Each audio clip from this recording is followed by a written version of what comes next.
Here's some of the stories trending this week at NASA. Tranquility Base here. The Eagle has landed. NASA is celebrating the 45th anniversary of the historic Apollo 11 mission to the Moon. On July 20th, 1969, Neil Armstrong and Buzz Aldrin, with crewmate Michael Collins manning the Command Service Module from lunar orbit, became the first humans on the Moon, with Armstrong's historic first step onto the lunar surface becoming a symbolic giant leap for humanity. Today, with Apollo 11 as inspiration, NASA is taking the steps needed for America's next giant leap to send astronauts to Mars.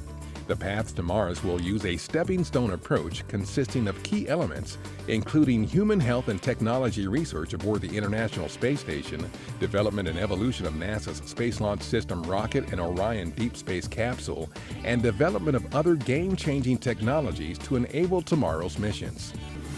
An announcement of opportunity issued July 15th by NASA could lead to proposals by the research community for potential science instruments to fly on a future mission to Jupiter's moon Europa.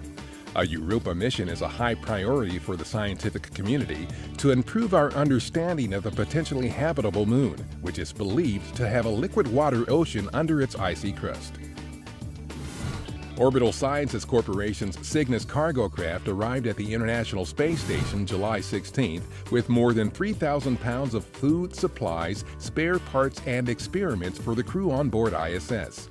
Cygnus will remain attached to the station's Harmony module for about a month while the crew transfers cargo.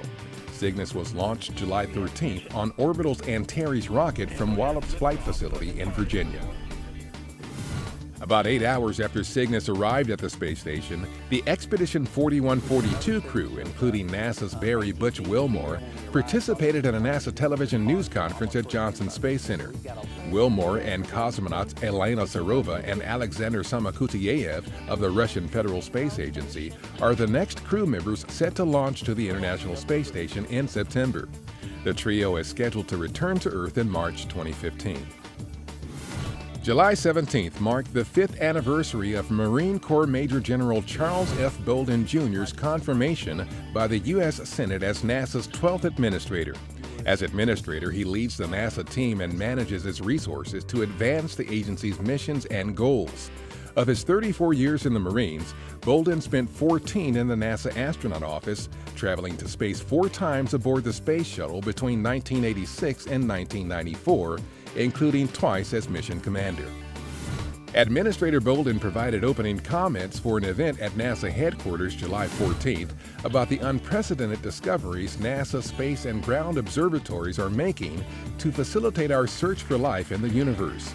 The program was moderated by Chief Scientist Ellen Stofan and featured NASA astronaut and Associate Administrator for Science John Grunsfeld, Nobel laureate John Matter of Goddard Space Flight Center, and other leading scientists and engineers. Also discussed was the James Webb Space Telescope and how it will help rewrite scientific textbooks after its scheduled launch in 2018. And that's what's up this week at NASA.